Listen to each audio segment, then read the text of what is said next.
Récemment, j'ai lu un livre qui s'appelle The One Thing et qui est un livre qui a pour thématique globale la productivité et qui évoque finalement deux idées principales que j'ai trouvées super intéressantes. Celle qui court le plus tout au long du livre, c'est le fait que à tout moment, pour être le plus productif possible, il est très intéressant de se demander quelle est la chose unique que je peux faire qui va rendre tout ce qui va suivre plus facile, plus aisé, voire inutile. Donc ça, c'est vraiment une question ultra puissante. Je pense que j'ai pas besoin d'insister davantage là-dessus. Et c'est vrai que c'était une question que finalement je me posais déjà, alors sous une autre forme, mais avant de lire ce livre, qui est venu confirmer en fait l'importance de la chose, l'importance de se dire, ok, où est-ce que je vais pouvoir avoir finalement le plus d'impact possible en un minimum d'efforts. Donc ça, c'est le point de vue principal du livre et quelque chose qui m'a quand même très intéressée de voir développer tout au long du livre. Mais il y a une autre idée en fait qui est présente dans ce livre et dont je voudrais vous parler aujourd'hui parce que je l'avais jamais vu en fait sous cet angle-là avant ce livre, et en y réfléchissant, j'ai trouvé que c'était hyper intéressant et que ça permettait en fait d'avoir beaucoup de focus dans son business, et c'est pour ça que j'aimerais partager en fait ça avec vous aujourd'hui. Donc en fait, c'est une idée qui est présente vraiment dès l'introduction de The One Thing. Et cette idée, c'est que pour toute entreprise à laquelle on pourrait penser finalement, ou pour tout organisme, etc., il y a toujours quelque chose dans leur business, quelque chose dans leur façon de fonctionner, qui est vraiment l'élément clé, l'élément central, primordial, et sans lequel rien ne marcherait, et aussi, à contrario, c'est l'élément qui, si on se concentre dessus, en fait, rend tout le reste du business plus facile, plus fluide, etc. Et il prend quelques exemples. L'un des premiers exemples qu'il prend, c'est celui de Google. Donc quand je vous dis Google, en fait, la première chose à laquelle vous pensez probablement, c'est recherche. Et en fait, donc selon l'auteur du livre, le One Thing de Google, c'est bien ça, c'est la recherche. Et finalement, si leur moteur de recherche continue à être celui qui est le plus utilisé dans le monde, alors après on peut être d'accord ou non sur le fait que c'est celui qui est le plus efficace, le meilleur, etc., etc. Mais en tout cas, si ça fonctionne pour eux, le reste de leur business fonctionne bien, par exemple la vente de publicité AdWords, etc., etc. Donc déjà, en fait, quand il a présenté les choses sous cet angle-là, j'ai trouvé ça intéressant. Et un deuxième exemple qu'il prend, c'est Apple sur cette dernière décennie, grosso modo. Et il dit que le One Thing d'Apple sur cette dernière décennie, c'est devenu finalement l'iPhone. Et en fait, Apple sait que si l'iPhone fonctionne, eh bien ça va rendre tout plus facile parce que en fait, leurs clients vont vouloir adopter l'intégralité de leur ribambelle en fait de produits, tout ce qui va aller avec l'iPhone, donc l'ordinateur qui va aller avec l'iPhone, etc., etc. Et finalement, pareil, quand j'ai lu ça dans le livre, je me suis dit, finalement, c'est pertinent quand on voit à quel point c'est quelque chose qui a été central dans la communication d'Apple par rapport au reste de ses produits. On sent bien à quel point c'est important. Et en fait, pour expliquer un peu cette idée de quel est the one thing, il prend une métaphore que je trouve intéressante et qui est celle des dominos. Et en fait, je ne sais pas si vous avez déjà vu ce genre de vidéo où on dispose tous les dominos et puis on fait tomber le premier. Il y a des grandes fresques en fait qui apparaissent. En tout cas, c'est cette image qui m'est revenue en tête quand il prend son exemple et il dit en fait, The One Thing, c'est un peu le domino qui va faire que quand on va le toucher, quand on va le faire tomber, tout le reste des dominos va tomber. Et du coup, c'est pas n'importe quel domino. Donc c'est un peu ça, The One Thing, c'est le domino qui a le plus de pouvoir, en fait, de faire tomber le reste des éléments. Et il a pris un autre exemple, en fait, l'auteur, dans l'introduction de son livre, et forcément, c'est un exemple qui m'a interpellée, puisque cet exemple, c'est Star Wars, et si vous me connaissez, vous savez que je suis une grande fan de Star Wars. Et en fait, ça m'a d'autant plus interpellée que, pour le coup, la façon dont il a expliqué cet exemple n'était pas tout à fait exact, et je voyais en fait un One Thing plus pertinent que celui qu'il y a vu finalement.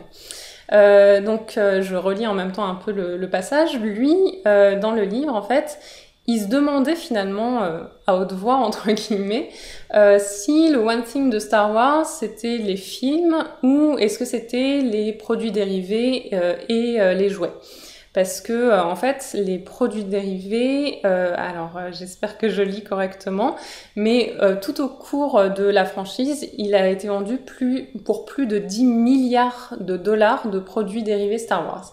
Alors qu'au total, les films, on est à 4,3 milliards. Alors je crois qu'il dit pour les 6 premiers films uniquement. Donc sur les 6 premiers films uniquement, 4,3 milliards de dollars de revenus pour les films, contre 10 milliards de dollars de revenus pour les jouets. Du coup, il se demandait, on peut se poser la question, est-ce que le One Thing de Star Wars, c'est les produits dérivés et les jouets, ou est-ce que c'est les films? Et il finissait par dire, je pense quand même que c'est les films, parce que sans les films, pas de produits dérivés. Et en fait, en lisant ça, immédiatement m'est venue une idée plus précise que ça, qui est que pour Star Wars, finalement, The One Thing, c'est même pas les films, c'est encore plus précis. The One Thing, c'est l'histoire. En fait, Star Wars, et George Lucas en particulier, savait très très tôt que si l'histoire était réussie, ça allait captiver suffisamment l'imagination des gens, l'intérêt des gens, pour qu'ils aient envie d'avoir les produits dérivés derrière, d'avoir les jouets derrière. L'histoire, ça a toujours été le point de focus principal pour George Lucas, bien avant la réalisation un peu plus technique du film. Et en fait, c'est très intéressant de voir un peu comment s'est déroulée cette époque-là. Et si vous êtes intéressé par ce sujet, je vous recommande très chaudement un documentaire qui est sur Netflix. En fait, c'est une série documentaire qui s'appelle The Toys That Made Us. La série au global est consacrée en fait aux franchises de jouets dans les années 70, 80, 90. Et en fait, c'est vraiment très intéressant parce que du coup, c'est des histoires d'entreprises sur plusieurs décennies. Et donc, le premier épisode de cette série documentaire est consacré aux jouets Star Wars. Et on voit bien, en fait, à travers cet épisode, que George Lucas avait pressenti, en fait, qu'il fallait des jouets. Mais ils étaient très pressés à l'époque, enfin, tout s'est fait finalement de façon un peu précipitée. Et du coup, au moment où le film est sorti, il y avait encore 0 jouet qui avait été produit. Et finalement, dans le documentaire, on voit à quel point la demande a explosé et il y a eu une sorte de build-up, en fait, de l'attente des jouets. Et tout ça a fait que les jouets Star Wars ont vraiment dominé le marché à l'époque. Et d'ailleurs, c'est très rigolo de voir les épisodes suivants de The Toys That Made Us, puisque on sent l'impact en fait du marché autour des jouets Star Wars sur les autres franchises de jouets. Je reviens à mon point principal qui était que l'histoire en fait c'est le plus important pour Star Wars, parce que si on a une histoire qui va captiver l'attention des gens, il n'y a rien de plus puissant que ça. Et une histoire en fait, c'est ça qui va vraiment donner envie aux clients d'acheter. Donc déjà c'est un point qui peut qu'elles peuvent vous intéresser. Et pour conclure sur ce point-là, sur Star Wars et sur ce qui fait que je suis fondamentalement persuadée que the one thing de la franchise Star Wars, c'est l'histoire. C'est que quand Disney, il y a quelques années, a racheté Star Wars, puisque George Lucas a choisi de vendre Star Wars, eh bien, une des premières choses qu'ils ont fait, c'est de nommer un story group. Donc, un groupe de personnes qui sont responsables en fait de l'histoire de la franchise Star Wars dans sa globalité en fait, et qui sont un peu gardiens de tout ce qui a été produit sur le sujet, et qui sont là pour aider les auteurs divers et variés qui vont intervenir dans la franchise Star Wars à un moment donné. Je referme là la parenthèse Star Wars. Et j'arrive en fait à ce que je voulais vous dire pour tout ce sujet en fait de the one thing dans votre business. Ce que je trouve hyper intéressant avec ce point de vue, et ce qui m'est apparu en lisant du coup voilà cette première partie de ce livre, c'est que en ayant ce point de vue en fait ça simplifie beaucoup la vision globale qu'on a de notre business. Tout est très vite plus clair, toutes les prises de décision sont plus claires si on sait qu'on a vraiment une chose qui est la plus importante et qu'il ne faut jamais qu'on néglige en quelque sorte.